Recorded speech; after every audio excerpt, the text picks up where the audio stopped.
So whenever you're ready, sir. Look. Oh, all right then. All right, y'all. It's your boy Smiles, and we back for another episode of the Music Impulse. On this episode, I got my man Big Papa Skeeter riding shotgun with me for this hot episode. We got our guy Flamborghini straight out of the DYT, up in Ohio. We did do an episode probably like a year and a half ago, but that went into the unreleased episode because for those of y'all don't know, I went into pledging, and so I went dark on the podcast for a good like month and a half. So all the episodes I recorded during then never got released. Hey, practice make perfect, man. Practice make perfect. I got like I got like 3 episodes that never came out, and then the hard drive I had them on it was messing up and all that. Switched computers and all that stuff since then. So. But yeah, we here now. We better. But we here now. But yes. My guy Flamborghini is in the building. I've been hip to him ever since Low Play, like the Sports Center joints on the podcast, like a long time ago. Right. I heard so many other projects since then, and all fire. Appreciate it. So Flam, glad to have you, man. Look, you one of my favorites anyway. So my dog. Hey, it's just one of my favorite interviews to do too. So yeah, that's mutual. The feel is mutual. My favorite Flam song, and it changes project to project, but my one that stands like the test of time just because of like what it meant for me, what it means to me is yeah, okay, that's what I was gonna say. I know you already know, bro. That's gospel music. Because my wife we crack jokes because like I don't like gospel music. Spoiler alert, you know what I'm saying? I was a heathen growing up, but certain shits like serves as gospel music for me. And I'm a ball, even from the hook to the way he like Flair, like, cause Hey, one thing about it, God is in everything. So you're gonna get it some form or fashion, even if it ain't directly about God. God gave the person the message to give to you, so it's in there somewhere. Yes. Mm-hmm. But that shit just told me, nigga, no matter what, back against the wall, nigga, get yours, nigga. So like, I don't stop going forward. You know what I'm saying? That's just attack mode at all times. So I appreciate you for that motivation, nigga. That's on my gym playlist. That's all I got. We all got that. We'll update our gym playlist. We got that one go-to playlist when you riding in the whip. That's on there too. You know what I'm saying? Where you just need to, just because you ain't got to change the songs. Yep. Yeah, you go to that one all the time the same way. I got some joints on my Apple Music. I just play because I know I ain't got to touch my phone. Some shit only got 3-4 good songs anyway, so you got to skip over that shit and get to what you want to hear. Right. Well, we definitely know it ain't with your projects. Your projects, it be all heat, all fire. And I appreciate that, bro. Because even like the, I ain't a big partaker, but even those joints, I be like, it's still fire. Like another bud is on the list too. The sample, and here's the thing: the sample to beat all of that do what it do, but you still got to deliver as an artist. And this nigga Flair do not disappoint, my nigga. My dog, I appreciate that, bro. I appreciate that. Yeah, because I feel like, hey, for this is the vibe. Good about it, like the fact that this type of energy make me make more songs. So I like positive feedback. Like that just let me know I'm doing the right shit, especially when you actually being yourself and you get positive feedback. It encourages you to just keep being yourself. You feel me? Yeah. That's the dopest part. Yeah. I had a question. If it's cool, Smiles, I had a question. Before we even get like into the music shit, I wanted to like kind of still set the table because like my dog been running for a minute, but like Flam, from your vantage point, talk a little bit about the scene and Dayton and everything because I feel like we've been covering it on the podcast. Where Detroit finally starting to get they shine, Memphis starting to get they shine. These like in between places that have scenes that previously was overlooked, it's starting to like pop their shit now. How has that impacted like Dayton and where they at? Well, I'm an honest guy, man. So tell the truth. Tell the truth, but I'm gonna get around to a positive part of the truth. So we're just gonna start with the negative first. Well, one positive about it is like. We'll start with what it did to me, and then we'll start with what it did to where I'm from. When I got hip to like Detroit music, like it was probably like 2015, 2016. And the first thing that I noticed about them is like they had cell phones around their neck. So I was like, the only person I ever saw do that was dating people. Yeah. So that's kind of strange.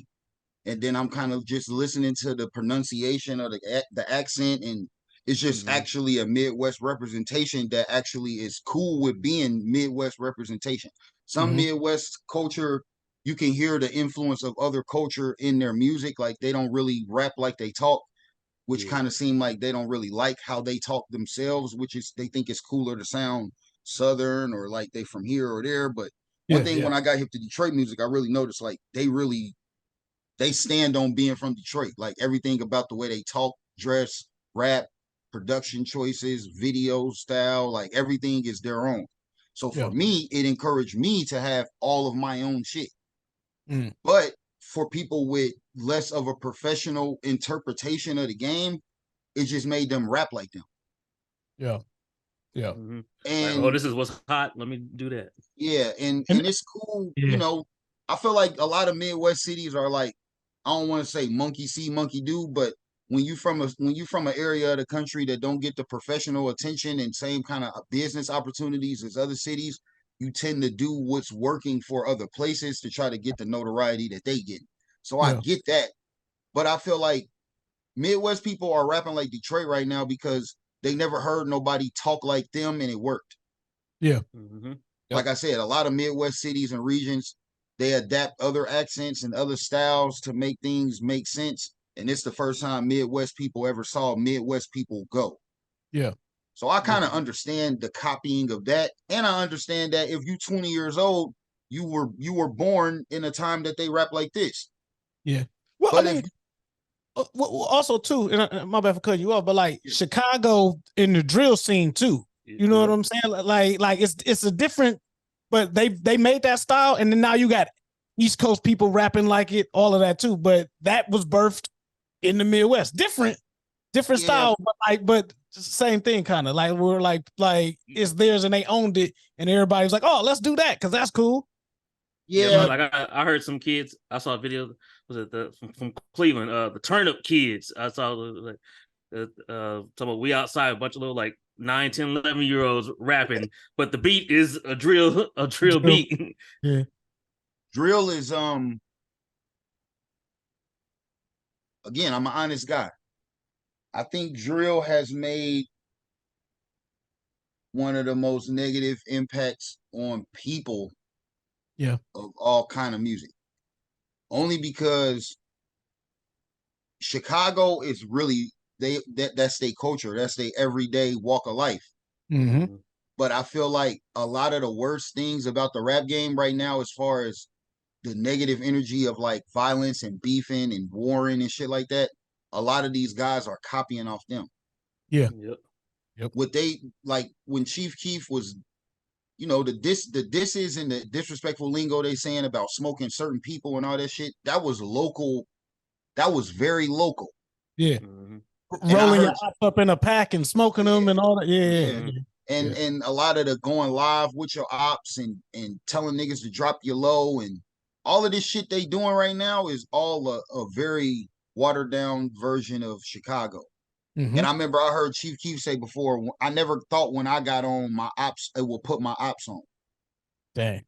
And you got to understand, man, like this is very, imagine you being from your hometown and you beefing with somebody a couple blocks away from you and the whole world is watching this. Like normally local problems don't get to that awareness level. You feel me? So the awareness that they had, that the world has of these ways of culture that they brought to the game, they're doing a bad job at copying it. And it's not even really something to copy, but they not copying and doing it the way they do it anyway. They just doing it the way they mind from wherever they from, interpret it. But you touched on it, like the labels is giving them the money for it though, like because the label will hear you and see who you beefing with, and then turn around and go offer sign them too. So, but then you know what I thought one time? I thought before like that labels are like selling the negative thing to like further the downward spiral of black people. But if you really think about labels being what they are now, as in people that invest in things that's already working. It's not the message that they invested in, it's the numbers. And if the numbers just so happen to be this message, that's what they're gonna go with. If the numbers was based on positivity, they will go with that because that means they will make their money back and some. But it's like Yeah. The reward that the negativity gets is what gets them the prize from the label. It's already working. You feel me? Like people are already in tune with that shit. So it's the label, but it's not really the label because the label is just betting on what's working already. And unfortunately, we already are entertained by the demise of ourselves. So yeah. We already. I would say that not to cut y'all off, but that actually remind me. I saw it was a couple weeks ago. Ebro from Hot 97. He said he had been getting messages from record labels that they're now like they're not even focused on trying to sign rappers. They're focused on signing people from like the Afrobeat and reggae and moving on. Reggaeton, you know, all that J Balvin type guys. How do you feel about that? That they try, because for me, I thought that this just shows that the rappers need to make better music overall instead of just this same old watered down bullshit. So, what are your thoughts on that? It's like I kind of understand it because it's a safer bet. We got to think about it like this, right? Like, let's think about the cheat codes that Drake got. Drake is black and white. Yep. Drake is American and Canadian. Yep. So before any Americans will buy his album, he already had a country that will buy it. Yeah. Toronto got like 4 million people up in there of all different ethnicities. So let's say Burna Boy. Before he pops in America, he already is from a place that music is of their culture. So if I'm going to make money off of the people that he already is organically connected to and the people that he's going to impress when he comes to America, and he's not going to die or beef or go to jail or do anything to compromise the money that I'm putting on top of whatever he's doing, why business-wise, why wouldn't I go there? Yeah. Because rappers got to stay alive. Right. Yeah. Like, not a lot of them are even making past 21. Yeah, I mean, unfortunately not. Because, like, this ain't really entertainment no more. This is actually real. Yeah. Like, I thought about this the other day, man. Like, you know how people in movies are shooting guns that look like it's real fire and smoke and shit coming out of them and they blanks? Bro, they shooting movies with real guns. Yeah. And niggas is dying in the movie. Yeah. Not in the movie. You died for real in the movie. Right. You're not supposed to. You're supposed to fake die in a movie. Yeah. This shit is, it's not, this is reality TV. This ain't really entertainment no more. So let me ask you this though, Flam, because like, and I appreciate your perspective on it because you've been in the game a minute, right? Yeah. So as somebody who's seasoned and as somebody who like from the time you started till now, you've seen how like the ebbs and the flows of the game has gone. You understand the in and out. How does that impact you and kind of like your love and your passion for it going forward? Because a lot of people just like, man, y'all can have this shit. I don't even want it no more. Why do you keep going? I ain't playing. Yeah. Like, say it again. I'm not playing in the game. Like people don't understand, man. When I said fuck the rap game, I was you. If a person say fuck the NBA, that don't mean they saying fuck basketball. Right. Like go to 3, go overseas. Yeah, like there's other ways, like to still be in love with the game. Yeah. Like between the mandates of the bullshit you have to do to be in this shit and the bad business of being a part of this shit on top of the slim chance of being a part of this shit, I don't really give a fuck no more. You feel me? Yeah. Because I don't know. I felt like when I was very young and I wasn't smart enough to understand how slim my chances really was with this shit, I actually gave a fuck because I didn't know that it was that far away. You feel me?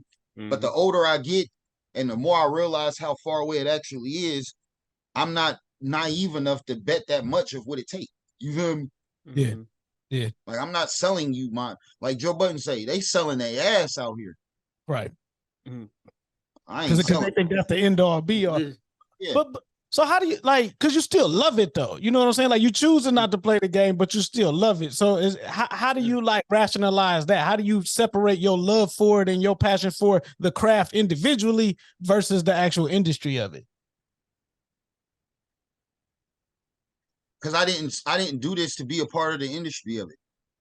Got you. I had to really realize, huh? I said that's real. That's real. I had to realize, like,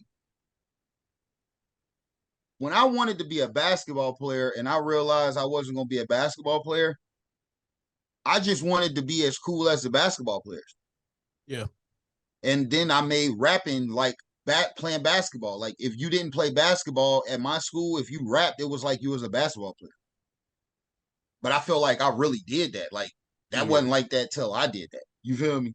But again, it was out of just me making up for not being able to be a basketball player. So I'm saying all that to say, like, I really did what I wanted to do. Mm-hmm. Yeah, I never, right now. Yeah, like the pressures of, not even the pressure, like me being a little bit more vocal and getting more heard by people, my talent will push people to like think I could really be in the industry. And I felt like just off the feedback I would get of how good I was, I felt like, I was supposed to be in the industry just off what people were saying. But I had to really realize that I never even thought about that. Yeah. Mm-hmm. So that and you ain't got to worry about being inauthentic. Like, but I mean, once it got, it wasn't long until I did think about that. But I'm just saying, lately I've been reflecting and realizing, like, I actually did what I said I wanted to do, whether I do any more or not. Yeah. Like, people know me. I can't not be a rapper to people, no matter how much I don't rap. So that means I already did it. Whether they looking at you or they not looking at you, you did what you did. Yeah. Exactly. So it's not really a conflict no more, man. Like, I actually am having fun now. That's dope. I had a hard time with like fighting the perception that people had of not understanding that I don't care no more. Mm-hmm. Like, because people they only see you how you were. You feel me? Yeah, that's true. And I don't know. It's like when I start telling people I want a couple, like, some money to do a verse for them, they start telling me like I changed or some shit. Like, but bro, if I'm recording this shit myself, mixing it, I'm doing it in my house. I'm using my lights and power and shit for this shit, It's bro. time. This ain't free no more. And I don't care. So you have to give me something I care about to make me care. So is that why you going on all these side quests? Because you're the nigga now that done beat the game. You know what I'm saying? And then you going back trying to find all the Easter eggs and the shit under the bridge. Picking all the little extra money on the side. Because you got the podcast going. I was featured on your podcast. You got Outspoken, right? You got the Outspoken podcast. You got of course, the merch is booming. Yeah. You know, the merch is doing good, man. The merch is doing good. You got community work that you doing this shit. Like you all.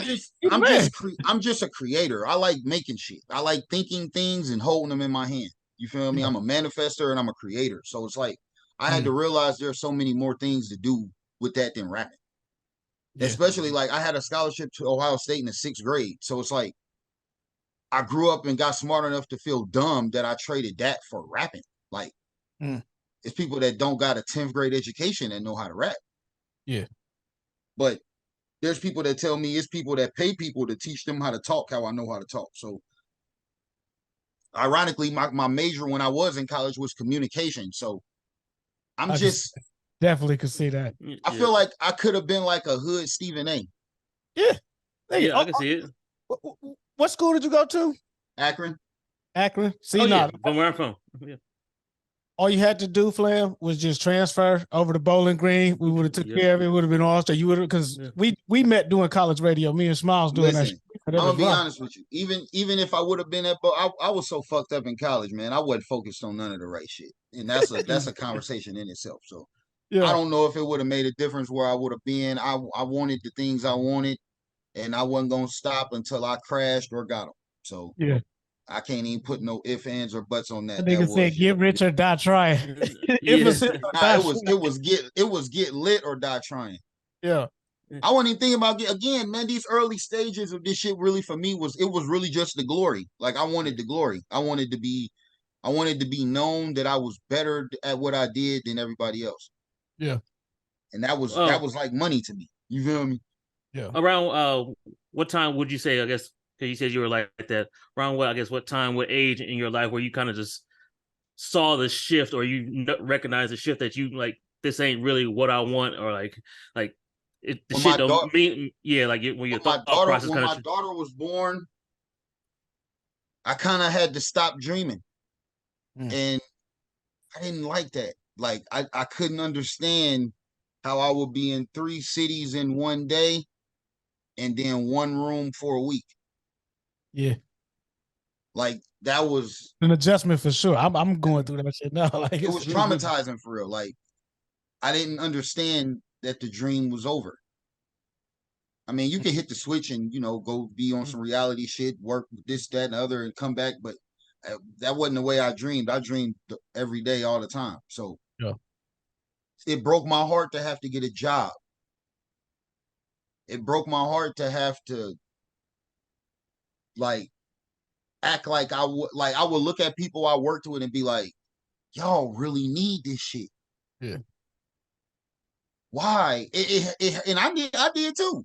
Yeah. But I'm saying they needed it as far as their skill set in life. They didn't go any further than this. You had other shit to go back to. Yeah. It's like, no matter how bad my financial situation was, and I'm really understanding that I really need to do this like them, the fact that I had other talents than them and I put myself in a financial position where I had to do what these people had to do, it really made me look down on myself. Like, bro, you really fucking up. Because you got tools to keep you from being in here and you in here. So you can't be that much better than these people. You feel me? Right. So, again, like when my daughter was born, you got to make decisions that's bigger than just the dream. You know, motherfucker, you got to buy diapers. You got to buy milk. You got to pay for daycare. You got to You can't buy that new microphone or you know what I'm saying, pay for that cover art because you got to make sure man, there's so much shit I know how to do now that I didn't know how to do graphic design. I ain't know how to mix my own songs. I ain't have merch. I didn't know how to throw shows. I didn't know how to do a lot of this shit that I know how to do now. So it was really like when I said Joe Budden said they selling their ass out here. Mm-hmm. When you rapping, just like we saying about people with jobs that only have a skill set to work at this job. When you rapping and you don't have other things going on to make money, you really hope rap makes money, even when you know it's not going to make money. Yeah. When I'm rapping in this hat and you could buy it. So I ain't selling my ass. I'm selling this. Yep. So it's just a whole different swing of the pendulum. Like I'm not, no matter how much a guy can look at me rapping and think I'm doing what they doing, we not the same. But Flam, it's a lot of niggas out here that still haven't like came to that understanding yet. You know, like I said about the job people, they skill set hasn't exceeded that. Yeah. If all you can do is rap, all you can do is hope you make it rapping. Yep. And when that don't happen, it's like, because I'm not gonna lie to you, man. Like me and Smiles, like I said, we started off doing college radio. We both have worked at radio stations and stuff, man. So kind of to your point, that's the dream. You end up at the radio station, and I bring it up because one of my worst fears was, okay, what if I get to the radio station and that ain't it? Then what am I gonna do? And sure enough, I found out. You know what I'm saying? I got to a radio station. I worked there and stuff. It was cool and everything, but my shit was like, it's way more than that. Ain't that a motherfucker when you get the dream and don't like it? Yeah. Yep. But but you put your all into it. You know what I'm saying? Yeah, like, and you know what that means? Like, get to. And you know what that means when you put your all into it, right? What's that? You ain't thinking nothing else. Yep. Right. So when you don't like this, you don't have nothing to go, well, I'm gonna just, you really broke down because it's like, damn, I don't like this. Yeah. I had the same thing. Low knows like with the racers. All my years just trying to get on the air and move this, and we was like, "Hey, fuck it, let's put it in our own hands." Yeah, let's do this. Be an autoverse. We just take. It's always better that way, bro. It's better that way.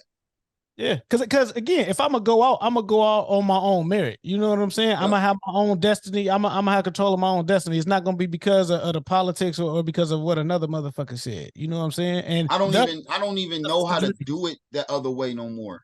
Yeah, I don't know how to put nothing that's gonna affect me in your hands. Yeah. Like I don't know how to do it. You feel me? Because I don't think you're gonna do it. And the only person that's only gonna spill on me. How no, I had a question. Hold on, let me find this question. I had a real because you touched on this, and we about to get in. I want to talk about the album too. Mm-hmm. But you rap, you produce, you mix, you do the treatments, you do the videos, you do the merch, you do all of these things, right? That's one of the reasons like why we click, because like you do too. Yeah. Well, yeah. That's the only way to keep the ball rolling, like you said, because like you can't depend on nobody to do that. How do you like maintain that? Or like how do you continue to be like learn all of these different things and balance them all and keep moving forward? Because a lot of people will make excuses like, oh, well, I need a team, or I don't have this, or I don't have that, and then they don't drop no music, or they can't do no music, or they just give up. Like how do you figure out like I need to learn this, and then mob forward with it? I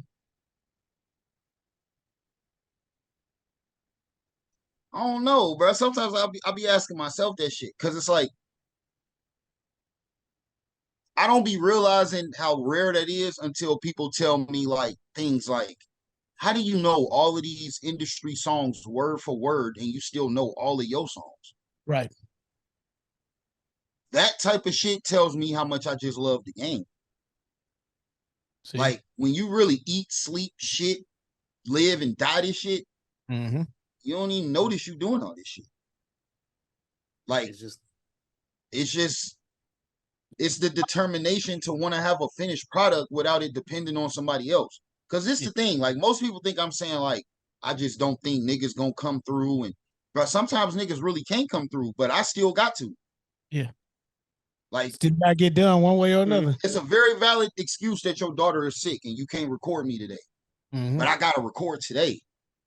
Like, so I'm not blaming that on you. It's just more my fault than your fault. Because I gotta do it. You don't gotta do it. Like people I don't understand how people expect people to care about shit that only they gotta do. Yeah. I get like, that.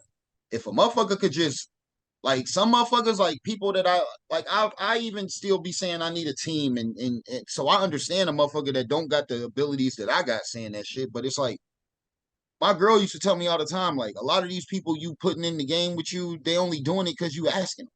Yeah.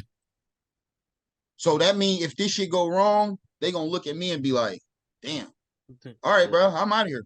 And they gonna go back to what they care about, which ain't this. I used to tell my old manager, when you on a date with your wife, I'm doing this. When you picking your kids up from school, I'm doing this. When you go to work, I'm doing this. When you doing this, I'm doing this. You're not like, you don't even have the room in your day to be like me. Yeah. Well, and they said, I read something, I've been in like these little leadership like classes and workshops and stuff, and it was like, in order to achieve greatness, you have to have a certain level of obsession with your craft and with your work. Like you have to obsess, you have to have something to obsess over in order to like be great at it. Yep. I got this song that I'm putting on my next album called I Gave Myself to the Game. And unfortunately, it's not going to be a lot of people that can relate to this song because there's not a lot of people that's dedicated enough to lose themselves. And that's what it's about. It's about being so dedicated to something that you didn't save none of you for you. Damn. And like, that's regretful. Like in anything, I feel like with relationships, with commitment to a contract or a craft or a passion, a hobby or anything, it's like when a person bungee jump and they got to trust the situation enough to just fall. Yeah. And I've always been like that. I trust this shit to where I'm just head first. And I used to get mad that people wouldn't be like that. Me and Lo talk about that type of stuff all the time just with the podcast. It was like, yo. But bro, you actually mad that people ain't crazy? That's really some crazy shit. Nah. Here's the thing, Flam. It's not that we don't be mad that they ain't crazy. It's that if I walk around, if I like, man, I'm crazy as hell. And you like, yeah, shit, man, I'm crazy as hell too. And then it's time to do some crazy shit. Trying to act like niggas be trying to relate to the actually dedicated motherfucker. Yeah, and it's like when it's time to do some crazy shit, I live for this. Like, oh, it's about to get crazy, guys. Oh, this is too crazy for me. In my more vocal asshole days, I told somebody this, and it was such a metaphor that I don't even think they got it. I said, man, you told me you could dunk. You can't even dunk. But you told me you could dunk. Yeah. It sounded good to say. No, you the cool dude though, Flav. So like he's probably able to disappoint you, nigga. Just you know what I'm saying? Like yeah, I can do it. Yeah. Whatever you say. Yeah, I got it. Yeah, I got it. Then you go home and you be like, I ain't got it. It's like shit. Like I hope he don't pass me the ball. Right. Nah, man, niggas I is can't play with no begging you scary niggas. they're begging you to pass them the ball. So that they that's can what hurts the most because it's like listen, on that song I'm telling y'all about, I said I took a journey to the top without an Uber or Lyft, low endurance. Know some niggas that quit, guess they wasn't built for the trip. I can't blame them at all. But in the clutch, I never pass you the ball. You can't. Nah, fuck that. Hell no. We got the whole They game. asked Kobe, why do you gun? He said, because I know they don't love this shit. Yeah. Mm-hmm. Bro, I see what you be doing in practice. Why the fuck would I pass you the ball in the game? With the Yes, game. 4 people on me. I think that's a better chance of success than you. Yeah. I think me with 4 people on me is better than you wide open. Look, hey, he spit. Look, this nigga spitting my language now. That's right. like, that's what I was like. This is all shit I hear from you. You're not gonna sink the 8 ball the way I am. And then if I don't, oh well, like I could brush it off and it's not gonna destroy my confidence. I could live with me blowing it more than you because I already knew you was gonna blow it. I'm gonna be madder at me for giving you the ball. Yeah, nigga fuck around and dribble the ball off his shoe out of bounds, turn over. Right. I'd rather it be my fault that I missed than be my fault that I passed it to you. Yeah. Yep. You feel me? That's what comes with being like the man, though. You know what I'm saying? Like on the team, being a superstar, you got to live with it or you got to be able to die with it. And that, like I said, the people who want to be in that spot don't understand that. They just want to be carried out on the shoulders of the glory. They don't know what come with that shit. Yeah. I heard Kobe say before, he said everybody loved the champagne at the end of the finals, but nobody knows that shit burns your eyes. Yeah. See? It's certain shit you gotta win to know what that even feel like. Well, I mean, Chris Bosh knows, but he knows he had a different experience when they were drinking champagne in the locker room. I forgot about that. That was wild. He wanted to feel the burn for real, dog. Hey, and then you wonder why they have goggles on. I used to be like, what's up with the goggles? That shit burn your eyes. Yeah. The smart niggas understood that shit. Chris Bosh said, no, bathe me in it. Bathe me in it. What a rookie move. Yeah. But no, so Flip Smiles, I sent you the album, right? You checked it out. Yeah. Let's get to this album. I want to talk about this music, man, because look, this is what me and Flam talk about back and forth all the damn time. So like, first I was basically just walk us through the whole inspiration of doing this whole thing, because again, I listened to it a little bit earlier, and I was like, oh, this is like a whole concept album. Because again, I know you can rap your sports bars, your very lyrical bars, hustler bars, like everything. And I'm like, oh, he went like totally left about I'm giving you a whole concept about, because again, I've seen the Facebook stats like, this is about being a toxic dude, being in love with other thing. Like, oh, it's just about to be like a bunch of songs. But I'm like, oh, this is like a whole concept. I literally thought about how this could be a mini movie, and then I saw you shooting videos earlier. So basically, this one, what was the thought behind doing this album and making a concept album? Yeah, the whole concept of the project. And also, I just want to ask, you should make a mini movie of the whole project. I was like, fuck, trying to do like individual videos for songs. I was like, I think it should be a whole little mini movie. That's a lot. Well, I definitely agree. A lot of people have been saying that about the mini movie because this is the first project that I've done that you can't digest it song for song. You have to actually listen to the whole thing. Yep. Yeah. I also feel like this is the first time that I sold being human. And it wasn't even like most people, like let's say the record labels or the music industry. The relativity of this project, they see money in that. Yeah. I don't do things angled off of clout or like, so none of the positive reasons that I get from this is why I did it. I didn't know none of it. Like, I didn't think about the lucrative or the relativity, or I just really just was talking about shit I'd seen in life. Like, and I'm in a lot. Was this therapy? This was therapy for you? You sit up there reflect. It's like, damn, man, I did some shit wrong, man. It was pretty cleansing. He was scrolling the timeline. He was like, damn, she really is living better off. Like, damn, girl, let me make an album. Because this is the thing, right? I'm gonna be honest. This is very much based on my experience, but it's also based on knowing men because I'm a man, and I know that we be on some bullshit and we be acting like we don't know what happened. Yeah, like we do whatever we want, and then when they adjust to it, we be like, "What are you doing?" All you had to do was sit there and wait for me to call you. It was 3 days. I was gonna call back at some point, just wait and do nothing until I call back. It's like, bro, really? Like Jay-Z said, I was just fucking them girls. I was gonna get right back. Right. Yeah. Like there is like you're saying what makes it. There is no get right back. You're done. Yeah. Like we be on some us shit, bro. Like women be on women shit, but men be on men shit.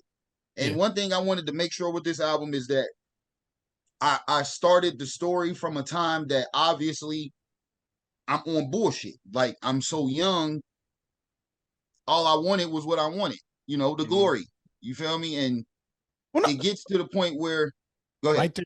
My bad. But like, because we got to walk them through the story, nigga. First sight, it resonated with me right away because every nigga who went to college knows, every fly nigga who went to college knows, okay, you're there, you're getting settled in on campus, get dressed up as if you would go to the mall or wherever you was going to go, and you just go walk the hallways. And then when you get to the hallways that you live in, you go to the other dorms and walk those hallways. Hey, they don't, and that's the thing about, again, like we said about the champagne in your eyes. You only know that if you know that. Hood niggas that ain't go to college, they bop into that song, but if you went to college, that shit is like totally different for you. Yeah, because I actually wrote down in the notes how listen to this album made me think of like Young Love, college days. I was like, yo, this album really was like, I can see myself just thinking about college and just playing this as I'm walking through campus and thinking like, yep, I remember those days. Yep. Getting fresh and seeing that girl. Like, oh, look, I want to go holler at her. And not even that. Flam, this how you know he was really there, nigga, because you don't see her face. Yeah. When you walk in the dorm, they got their back turned, this and that. And you just, like you said, you just trying to wait without being creepy about it, trying to be smooth. Like, is she gonna turn around? Let me, and then trying to memorize it's 2 names on the door, trying to figure out what's her name. Which one is her? Yeah. Like. Yeah, and bro, my dorm was an old Holiday Inn. Damn. So you know how hotels are. The bathroom is as soon as you walk through the entry door, bathroom right there to the right. Yeah. So if you got the bathroom door open and the door open, you could see the mirror. Yeah. Yep. Literally. It literally happened just like that, bro. Nigga had to do a double take. Yeah, it was like, oh man, bro. Indian, Korean, and black. Damn. It was serious. Pressure. Look, that's pressure. It's like eyes like this, ass like this, hair like hair down like light skin, dark skin. Blasian. Okay. So like that tannish brownish. Yeah. Cleveland. Pressure. Yeah, that's what I was thinking. Oh, Cleveland. Oh, so and from Cleveland. Okay. They left. Right. Shout out to East Cleveland. Goddamn. Yeah, shouts out to them. A lot of my niggas is I love Cleveland. Cleveland is the water out of East Cleveland, man. Don't drink it. It's different. It's different out there. But yeah, man, I really love that Damian Skip Marley and her song that the sample is from. And I had that beat for like a year, and I was wondering, would a story like that fuck up the energy of the beat? So I just said, man, something in me keep telling me to do this, so I'm gonna just try it. Okay, and it just worked. So I knew that was a very, very that was the perfect way to start it off. Like, you got to start this off with a conversation that immediately leads to boom, the movie starts. Yeah. Because we was along for a ride, and what I like is the music speaks for itself.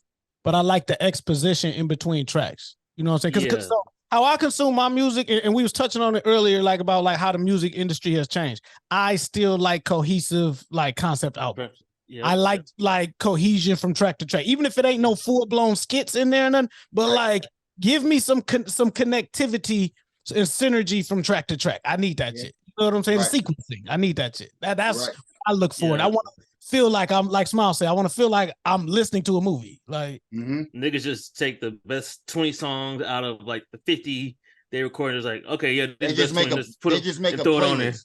They make a playlist. Yeah.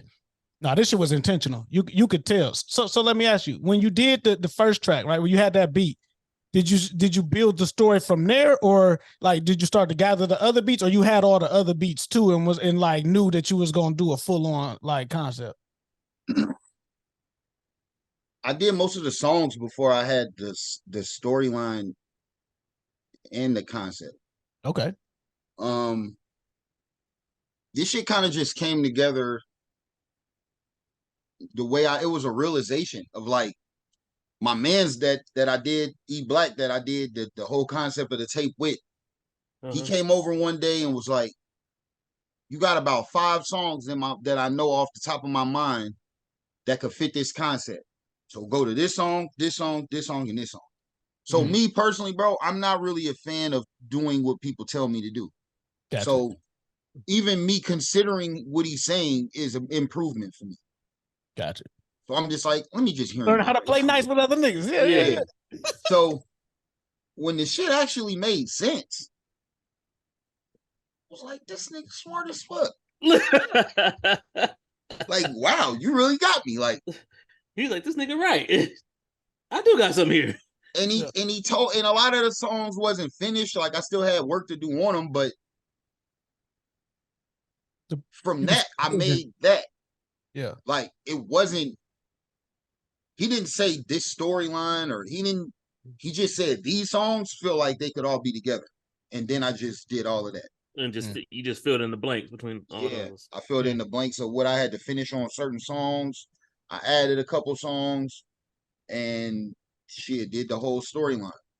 I don't know where sometimes when I have a good idea, I don't remember when I thought of it. Gotcha. Because I just thought it and moved on it so fast, I don't remember not having the idea no more. Yeah. But the inspiration that I already had for just the shit that I'm talking about, it wasn't hard at all. I did this probably in like 2 or 3 weeks. Okay. Yeah, that was dope. It was pretty smooth. Cause it's smooth.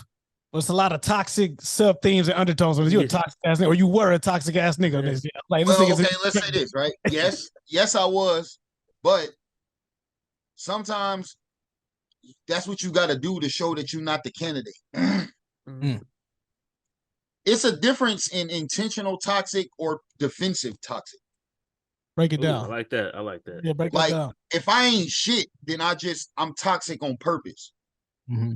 If I'm protecting myself from you feeling too strongly for me, then I'm a seem human. Yeah. Yeah. Because I know that any superhero quality I show you is gonna make me the #1 draft pick, and I don't want to get drafted. Got you. So I'm missing on purpose. I like that. Defensively toxic. See, I didn't learn that. My big homies told me one time, they was like, this as we go through the tracks and shit, like they told me, they was like, bro, stop giving like these chicks like the good stuff like every single time, my nigga. Like stop doing that. They was like, because you're driving crazy. And I was like, nah, but for me, like, you know what I'm saying? Like, I'm trying to like knock everything out the park, like every chance that I get. And they like, bro, stop doing that. Like, you got to mail in a couple BDRs. And I was like, what you mean? And those who know, it's like, man, you got to mail that shit in a couple times just to like get them up off you. Like, I tell, bro. Nobody told me that until it was too late. Like somebody needs to tell you that. But listen, fuck told you. You ain't see that shit. You ain't see what it was doing. No, nigga. Like I'm different. I wasn't like being a gentleman. No, yeah. I wasn't the smooth nigga, but like I don't know what I was, but I wasn't the smooth nigga. Listen, I got a nigga. That was me being the nice guy. I got a nigga. He's a ladies' man, bro. He's a magnet. but you got all of these girls and you treat them all like you want to go with all of them. That'd Wasn't be it? me. That I would be said, me. bro, listen, I said, why are you in Lowe's with her? Lowe's? Like house. I was supposed to say no. You talking about like home improvement, like Yes. doorknobs, He door said, That means you're about to carry and assemble some shit. This is not that kind of contract. That's how you know Flair was a real player for real, for real. He's like, I ain't doing that shit. I'm the one. No. Like, you drop the food off. I'm the one that come through after you leave, and she offered me some of the food like while we roll up. Like, bro, like, and that would be me. I'd be the one like, oh, you know, I'll go with you. Let's go shopping. No, bro. No, man. You and can't. That smiles is walking out. I'm walking right in. Be like, hey, what's up, Flair? Nigga? Yeah. I don't even know you going to the same apartment. Hey, bro, like, it's a thin line between. It's not even a thin line, bro. With men, the way men interpret things and the way women interpret things is not the same way. Night and day. It's night and day. Like, bro, you can't. Like, you know how people used to say, if you get her number today, you can't call her till tomorrow or the next day after that. Mm-hmm. Bro, if you have sex with a girl the first time and then you go back over her house and spend the night the next day, she think y'all go together. Yeah. Yeah. That means nobody else on her phone matters anymore. And you don't know, you just like because it was so good. It's like the shit. She did some freaky shit that you ain't never had done before. You moderation, back try to get it done again because you're greedy. Moderation is real, bro. Yeah, I remember in college, this chick that I liked, never really said anything to her, liked her, brought her to the crib with the homies. The homie ended up smashing her. He knew I liked her, but I remember like the next day I guess he talked to her. He was like, bro, he's like, so I asked her like, you know, my nigga like you, like, so why is you? He's too nice. He was like, that's why I was like nice. he more like a brother, like yes, like I could tell like he had feelings for him, but like he's too nice. And he was like, bro, you've heard her talk trash about me, and I still smashed. Bro, he was he's like, I just had to show you. He's like, you was way too nice. Flam had a bar. I forgot what song it was on, but he was like in and out like a bank robbery, nigga. You gotta just middle of the night, just go over there and boom, lay down. Let's go. All right, and I'm gonna be honest, it's not even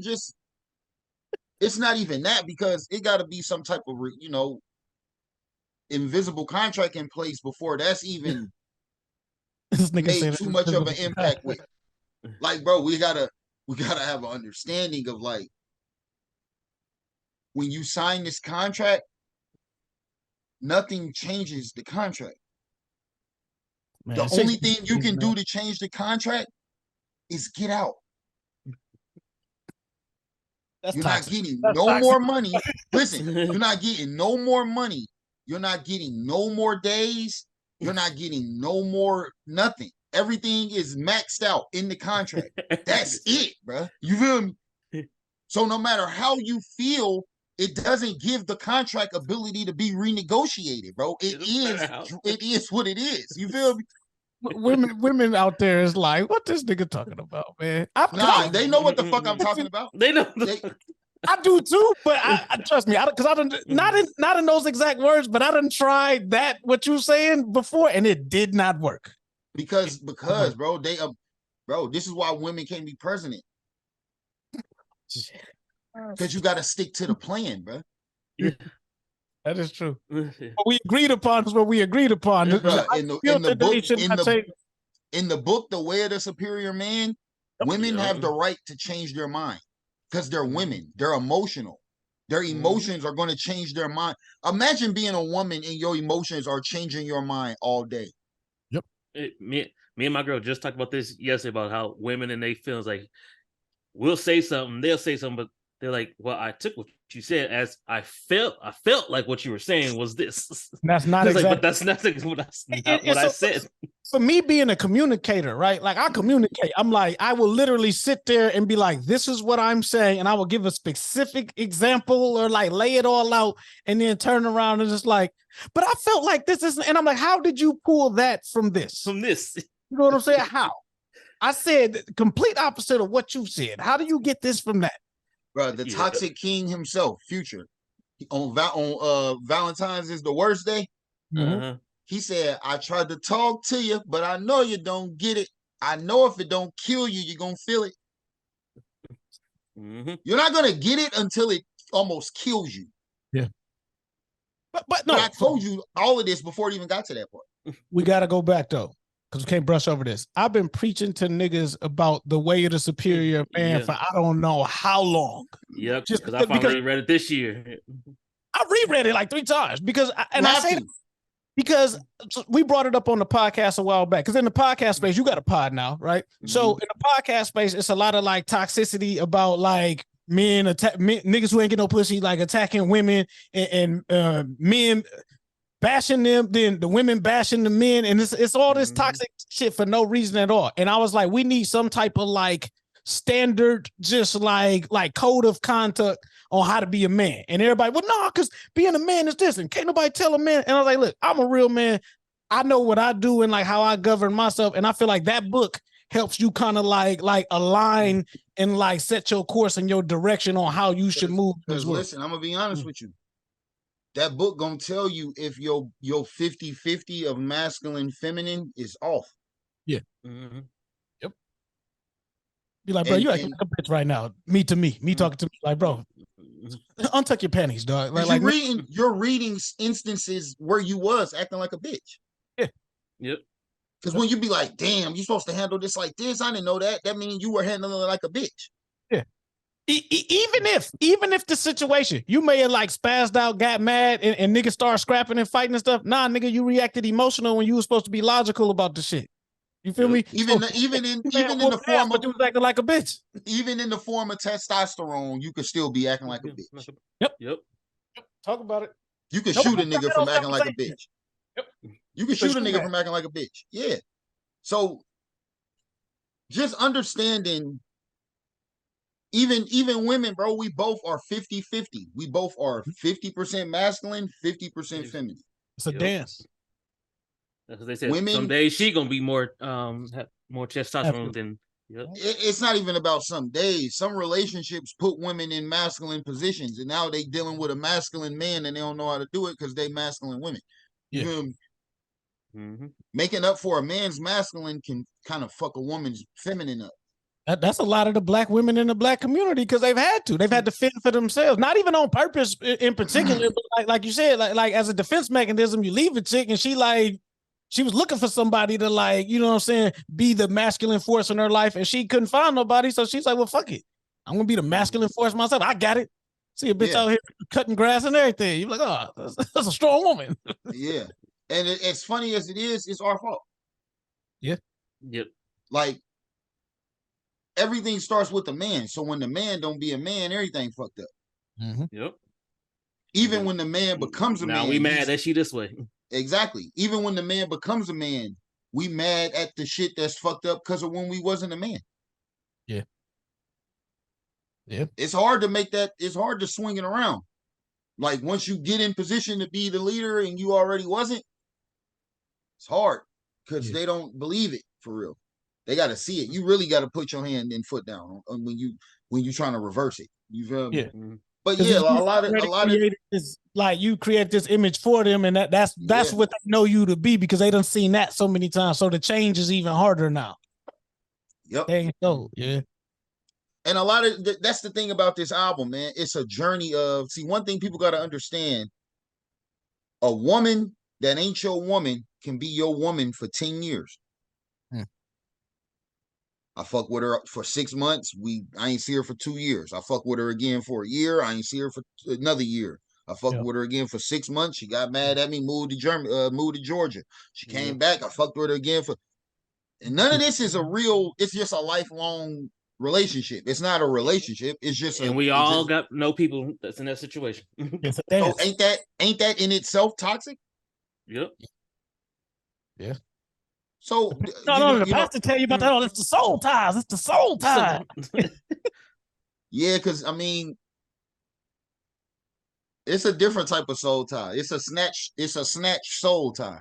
Nigga, we heard track 4, Water. Was arguably my favorite. So off the first 2 listens, I like Water because like you said, I'm drowning. I might not make it to the other side, my nigga. Like we don't know I've been there before. Water. Hey man, we can give sight to a blind man, nigga. Yeah, sprung a leak. I'm in it deep. I did a cannonball.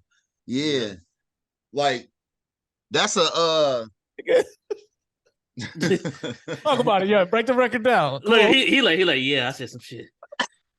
Well, we listened. No. This is a real interview. We listened, my nigga. Yeah, for real. Like, Water is like we it's just another one of them situations where we all been there, man. Like, it's the excitement of like think about all the men are so sexually driven and visual that like when we talking to somebody for long enough, we've envisioned what we hope to make reality. Yeah. And the most exciting thing is when you're on the cusp of making it reality. Like seconds away. Yeah. Like that's why I like movies about losing your virginity. Because like American Pie, Super Bad. Yeah. You know what I mean? Like Girl Next Door, like movies like where they Youth and Revolt. Youth and Revolt. Yeah, because as white as those movies is, bro, it's like that for everybody, bro. Yeah, for sure. Everybody tail is wagging at 15 years old, bro. I tell girls all my tail don't wag. Whether they know that or not, they'll never know that. But who even says that? You feel me? Yeah. Oh, so old nigga. Right. My tail don't wag. It doesn't though. Like, bro, if you got 80 likes in 10 minutes, I can't like it even if I like it. Gotcha. Yeah. I get that. Yeah, I get that. I'm not gonna statistify myself, bro. Like, I'm not gonna make myself a statistic. I'm not thirsty. I'm not thirsty, but I'm not. But in general, I'm not a follower. Like I have a fan club. I don't want to be in a fan club. See, that's a different mentality. That's a different mentality. Like I'm the male version of a baddie. So like, I had this question. I was waiting on this because, like you talked about before, having the invisible agreement or something like that, or like having an understanding, right? What is it like being the guy, right? The man. And then you get with a chick, because chicks always that's one of the things that they see and they visualize too, is being with the guy as well too, right? You see it all the time in the high school movies of the head cheerleader getting to be with the star quarterback, that type of stuff, right? How do you, or in your experience, or how have you handled a situation where a chick wanted to be with you because you was the man, but then she sees that you are the man, and she is things that she can't handle or she can't or she can't deal with it, if you will. Like it's too much for her now, because the attention that you get when you go out, you may be busy, you may got to do other stuff, and she can't handle like the life that comes with like you being the man and like her supposedly like holding you down on that. Have you had that situation? If so, how have you dealt with the shit? I've had it a lot of times, but it wasn't because it was a serious situation. It was the fact that it couldn't get serious because I'm doing this. Like, I remember a girl told me a long time ago, she said, why come every time I want to find you, I can't find you, but every time you want to find me, you can find me. That's how the game goes. Like, I don't know. It just works like that. You feel me? Like, she was searching for a flashlight in the daytime.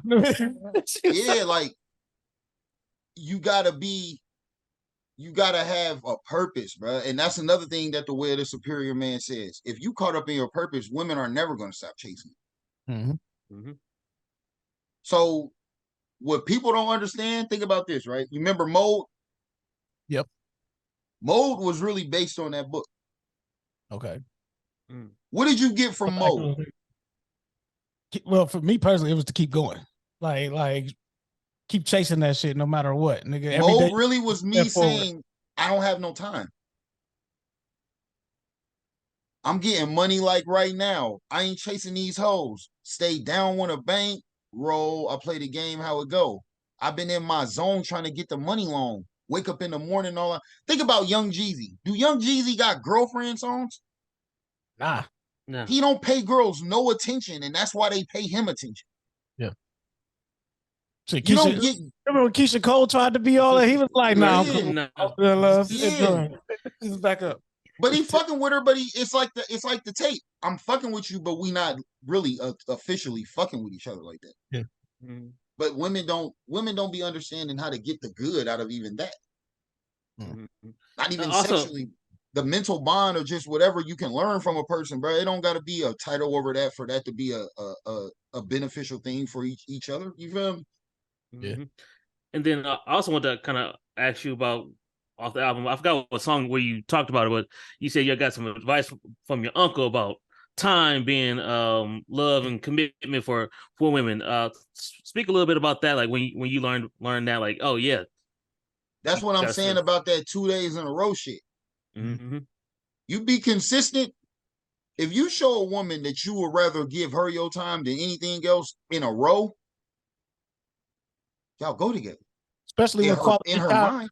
Quality time could be her main love language and shit. So that's all she ever wanted. It is their main love language. Yeah. What inspires women to get rid of all the other niggas that they talk to? Somebody being consistent. Yeah. Yeah. Well, I was gonna say, because I'm from Detroit, so it's a lot of masculine Detroit women. They be hustling too. So if you all up in their face all the time, they gonna look at you like, nigga, ain't you got somewhere to be? Like, ain't you got a job, broke ass nigga? Man, you gotta have some motion, and yeah, part of being around me is not you can't have none. You and me, yeah, all the time. We ain't getting no money. We just kicking it. Like that's toxic, bro. Women, think about this, bro. Women want a man that got better shit to do. Mm-hmm. Mm-hmm. Why else wouldn't they feel special when you make time? They know you made shit stop to do this. Yeah. Mm-hmm. Like, I know you moving and shaking, but you took this 1 hour, 2 hours, 15 minutes just to even if you're on your phone in between, Yeah. yep, yep, that's enough for them. Late night vibes. Don't fall asleep. I'm on the way. No call, no show. I owe you from the other day. Money's still calling. Had to press pause on. I'm losing money even coming right now. Like, yeah.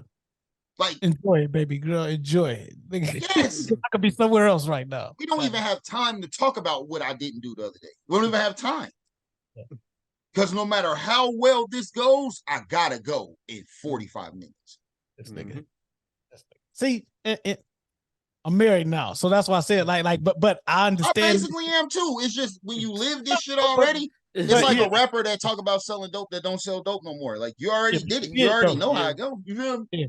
Yeah. No, that was just a disclaimer for the listeners. Like, shut up, Lo. What the fuck? That was mine too. Yeah, he said that was mine too. I'm getting close. I'm talking to Lo, like me and mine's going strong. Hey man, hold it down. Yeah. But that's why I say it was good, because Smiles was fresh on the dating scene. So a lot of this shit was like fresh wounds and shit for him, because like it was he was about to turn in the future on him in a minute, bro. He was like, bro, don't left. Yeah, Lo had to have me. It was like, hey, bro, you need to make a decision. It's like, you can be out there and having fun, or if you don't focus, you need to lock down. I told him, I said, you could either be the bad guy or you be the good guy. You got to pick. But like dancing back and forth, because again, like you said, this was based off of shit like 10, 11 years ago, right? We deeper into our bags now. You know what I'm saying? We deeper off into our purpose and what we trying to do. And that stability and stuff that we have, you know what I'm saying? Like, that's different. But back then, when we was out there having fun and shit, yeah, smack out, like run up and down the court, smack out on the backboard and everything. If it wasn't, and I ain't gonna say every nigga, but women, having a woman, man, if a lot of the men that had women didn't have women, we'll be freestyling every day. Yeah. Yep.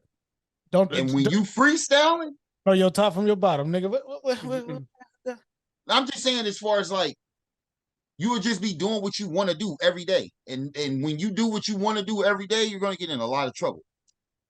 Thanks. Most men need a reason to not be stupid, bro. Yeah. Because I literally told my girl the other day, she keeps me focused.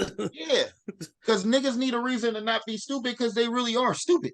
Like, If it wasn't for this shit that keeps the nigga from doing some stupid shit, he'll just do stupid shit all the time. So you gotta grow up sometime and just give yourself a chance to be smarter than that. You feel me? Yeah. That shit ain't really nothing for real. It's just nigga tail be wagging. You gotta learn how to control that motherfucker. You feel me? Yeah. So back to the album. I know Smiles has some so because he was the breakdown man. This nigga get all into the let's go third verse and all that shit. Smiles, what you get? What else did I want to ask you about the album? Oh yeah, so for you, was it like any of the songs were they like the hardest? What was like the hardest song for you to record, or like what would you feel like was like the most vulnerable song for you on the project, or if there was one, or you was just like, hey, it was easy, I was just getting it out. It is a vulnerable song. I feel like this whole project is vulnerable, honestly. Like, but I'm in such a vulnerable state right now musically that this is child's play vulnerability wise to the next shit that I'm about to do. Gotcha. This was lighter. This was fun. It was so much lighter in vulnerability than what I'm actually working on right now. Yeah, so I feel like for me, I feel like it was before the Summers of the actual title track song where you kind of realize like, damn, oh, she really is moving on. Oh, she with the other nigga, like, oh. Yeah.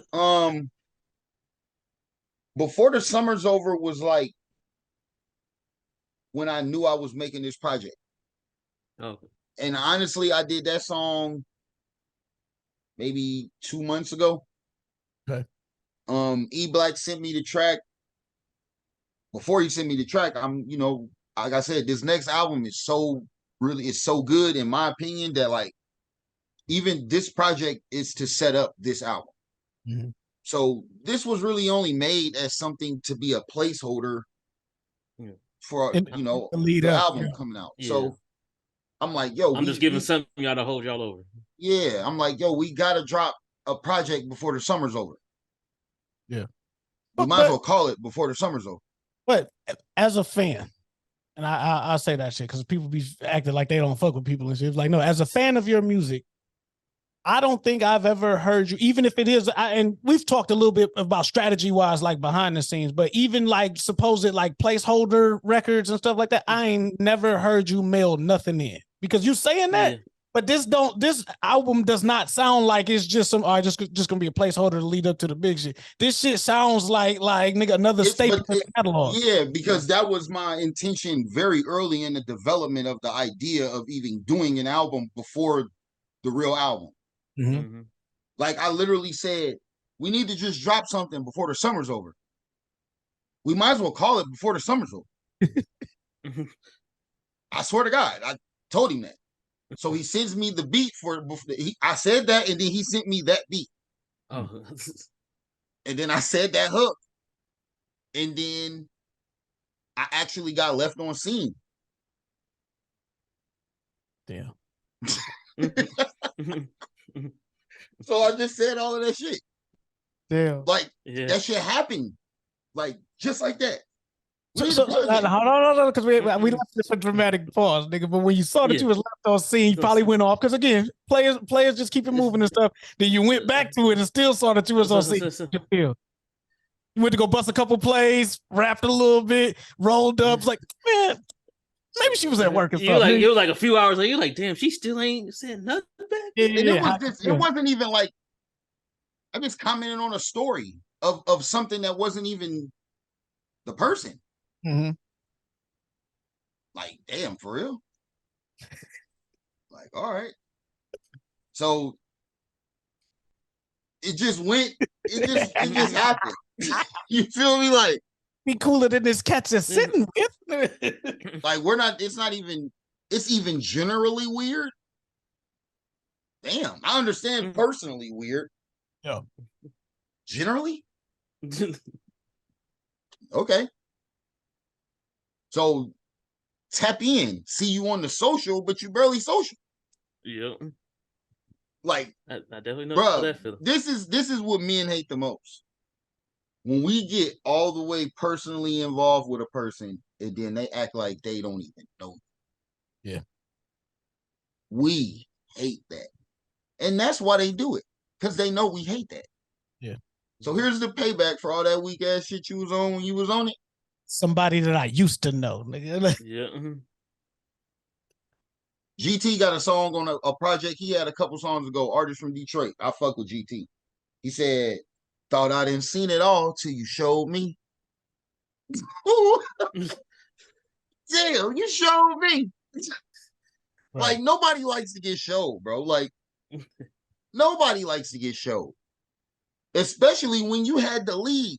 Like when you had the leverage in the upper hand and you was doing it how you wanted to do it. It's like when you up by 20. It's like the Falcons and the Stepping Patriots. into the end The zone. Falcons and the Patriots.